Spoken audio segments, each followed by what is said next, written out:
So I was just doing some thinking in the one place where it's appropriate for a man to do some thinking. Well, one of two places. One is the toilet, but I don't want to record while I'm on the toilet, to be honest. It's where a lot of us guys do our thinking. And the other place is the garage. Oh, the garage. It's like, it's a room in your house, but it's not quite a room in your house. Like, I would sleep in every room in my house except for the garage, because the garage is also home to spiders and other things that I just don't want on me when I'm sleeping. But I was just thinking about, I'm 37 years old and lived in Western Washington my entire life. And this is the worst winter I've ever experienced. It's gotten to the point where my lawn is rotting. Because my dad always told me, you know, you never want to overwater your lawn. But it's like, tell that to the man upstairs. It's like, come on, God, stop watering my lawn already. Like, I'm done. It's my lawn is literally rotting because it's just so wet. It's like, it feels like it's rained for 100 days straight. And I don't know what to do about it, but I just thought I'd share that. I thought it was funny.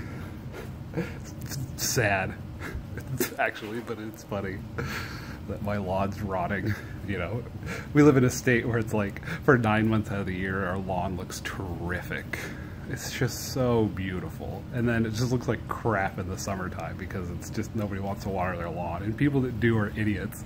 I think people that water their lawn are stupid because it's the biggest waste of water. Oh, I gotta let my lawn look the prettiest as in the summertime. I'm like, I don't care. It's natural for your grass to go brown. So I say, let it go natural. So, anyways, living in Washington.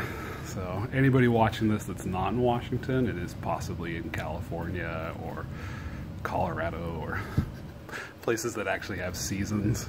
You know, when people always say like, oh, you're from Seattle, it must rain a lot up there. It's like, yeah, it does. It's beautiful up here and there's a lot of great places, but Seattle is itself is like a giant, it's like a giant dumpster fire. Seattle has become, oh, that's sad, my light went out. Damn you, garage light. Hold on, everybody, technical difficulties. I'm gonna get to the light switch. Okay, that's better. So, I don't know what I was talking about. Oh yeah, my favorite subject about how Seattle has turned into a giant crap hole. Seattle. I want to move away from here really bad. And one of the things I'd like to do is go teach English in Korea, because why not? Why not? I want to travel to Asia. I am fascinated with Asian culture and food. I just want to eat my way through Asia. So I want to go teach English over there. And I think they have actual seasons there, which is amazing. You know, or I just basically want to move away from here. I'm not a stay in Washington my whole life guy. Oh, it's so great here. Oh, I love living in Washington. And it's like, yeah, you know, I don't know how anybody lives in Seattle. They just proposed a sugar tax. This is how dumb Seattle is. They just proposed a sugar tax that took effect on January 1st, where they start taxing beverages that have sugar. Okay. I'm okay with you taxing beverages that have high fructose corn syrup, but not organic evaporated cane syrup or cane sugar that's like in yerba mate or something. So that has been taxed, but yet you can buy a Diet Coke, which is full of aspartame, which has been known to cause dehydration and headaches and probably cancer. It's totally fine to buy a Diet Coke, but try to buy a kombucha that has like raw organic cane juice in it. Seattle's gonna tax you for that because Seattle just loves to tax. People can say all they want about Seattle, but when I drive into Seattle, all I see is garbage and rampant homelessness and the next Detroit. Seattle will be the next Detroit, and that's not something to be happy about. Oh, but we have these big businesses here that are just too big to fail. It sounds like something that happened in Detroit.